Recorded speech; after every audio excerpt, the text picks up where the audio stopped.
Hi everybody, Mr. Burke here again, and we get to read Chapter 2 of Clementine and the Spring Trip today.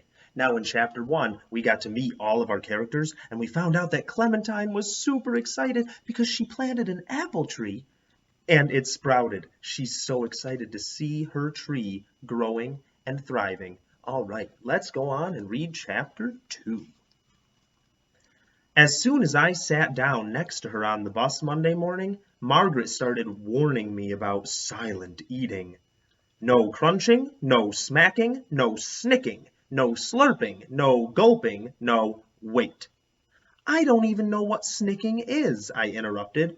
How can I figure out how not to do it if I don't know how to do it? Snicking happens when you eat something sticky, like peanut butter, and it makes your tongue stick to the roof of your mouth, Margaret explained. When you unstick it, that's snicking, so no peanut butter. That kind of noise, I guess. Never mind, I said. I'll just bring some yogurt. Margaret bit her bottom lip. I don't know, Clementine. Yogurt's tricky. It can't be the slurping kind. It has to be the biting kind. How about the drinking kind of yogurt? Margaret shuddered. Glugging is the worst sound of all, she said. It's even worse than slurping. I don't even want to think about what would happen if you glugged the drinking kind of yogurt. She tapped her new ballerina lunchbox. Banana, string cheese, bread. This is what I bring every day for silent eating. Sometimes a cupcake. No frosting, though, of course, because of snicking. But you don't like bananas, Margaret. They're too mushy, remember? Plus, they have that gray part at the bottom tip you call the mushroom. I know. I hate that.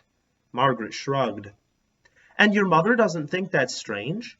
That you don't like bananas, but you ask her to give you one every day? My mother packs my lunch, and then I unpack it and start over. Lately, she doesn't even notice. She's been acting weird. These days, all of her sentences start with the word Alan, and he's always hanging around, trying to kiss her. Alan is Margaret's mother's boyfriend. Margaret and Mitchell think Alan would be all right if it weren't for the kissing. I bet I know what it is, I told Margaret. Remember in Bambi, how in the spring all the animals went a little crazy about their boyfriend or girlfriend? I bet your mother and Alan are just Twitter-pated with each other. It happened to Rashid and Maria in my class last week, too. That's probably it, Margaret agreed. They'll probably go back to normal when it's summer. Anyway, it's a good thing because now I can pack silent eating food. Plus, I can take as many hand sanitizers as I want. She opened her lunchbox so I could see. A couple of sticks of string cheese and a banana looked as if they were napping on a mattress of hand sanitizer packets. This was a lot, even for Margaret, who uses a hand sanitizer wipe to sterilize the hand sanitizer wipe packet before she opens it. Remember, Margaret's a little bit of a germ worrier. Hey, wait, I said after I'd thought about that for a minute. How does that work? But Margaret had already snapped shut her ballerina lunchbox and was bouncing off the bus. When I walked into my classroom, I asked my teacher, Yet? Mr. DeMotts shook his head. Not yet. He tapped his watch. Any minute now, though, I hope. We have been doing this every morning for 2 weeks. My teacher's wife is overdue with their baby. This isn't like having a book overdue at the library because nobody makes you pay a fine. But it's worse because waiting is so hard.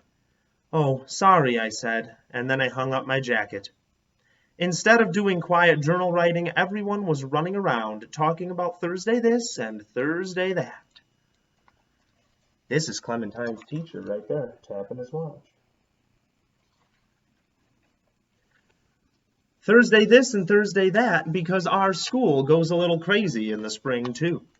We take field trips, as if with all this good weather everybody wants to get O-U-T out of this building. The school splits up to go on 3 different field trips, all on the same day. This year, the 1st and 2nd graders were going to the aquarium, and the 5th and 6th graders were going to the Museum of Science. The 3rd and 4th graders were going to Plymouth Plantation. We had been preparing for it all year. In the fall, we raised money by having a talent show and a bike rally.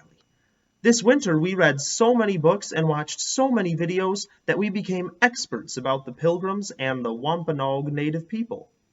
I still had some questions, though. So is this a looking place or a doing place? I asked as our teacher handed out the field trip permission slips. Looking or doing, he repeated. What does that mean? Are we going to be looking at ye olden time stuff or doing ye olden time stuff? My second grade teacher had been nuts about ye olden days looking stuff. Let me tell you, I do not ever want to see another calico bonnet in my life. Only one thing last year was a doing thing, but even that was a disappointment. Here is the big Johnny cake lesson. Make pancakes. Eat them without syrup. That is all, and I am not even kidding. Some of both, Mr. DeMotts answered. Okay, I pick the doing things, I decided right away. Me too, said Waylon. I'm on the doing things side. Me too, said Willie and Lily and Rashid and Maria and Joe and Charlie and everybody else in the class. Mr. DeMatz laughed. Well, that's good information, I guess. Lots of hands-on activities for my class. I'll see that our guide gets the message. Now, I need these permission slips back by Wednesday. Plymouth Plantation is an hour away. We'll be leaving right at 8 o'clock, so if you walk or get driven to school, make sure you are not late on Thursday. Maria raised her hand to ask how we were going to get there. Buses, our teacher said. You'll sit with your partner on the same bus both ways. And then I thought of something important. Which buses? I asked. Not bus 7, right? All at once, kids began to pretend gag. The cloud! Ugh, not the cloud! The kids moaned.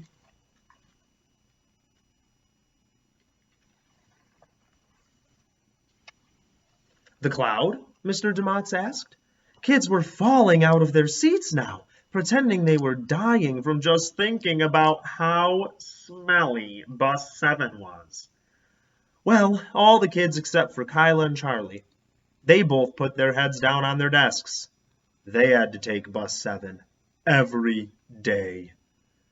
I have only taken bus 7 one time, but one time was enough, let me tell you. If you took all the terrible smelling things you could think of and mixed them together and let them rot for a good long time, it would smell like roses compared to the cloud. The smell gets worse with every step you take toward the back of the bus, except that it gets a little better at the very last row. But that might be just because at the very last row you can smell the exhaust. Bus exhaust smells like roses too, compared to the cloud. Our teacher raised his hand over his head, and everyone finally quieted down. We need to get a lot of work done this week if we are going to go on a field trip Thursday, he said. Please take out your fraction blaster packets, and let's forget about bus 7. We took out our fraction blaster packets, but nobody forgot about bus 7. I had turtles once, Joe said as soon as we were out at recess. When I forgot to clean their tank for a really long time, it smelled like the cloud. My mother made me give them away because of that smell. The only people we could find to take them lived in Connecticut. But my mother said, no problem, we'll deliver. I bet there are turtles on that bus. They are talking at recess.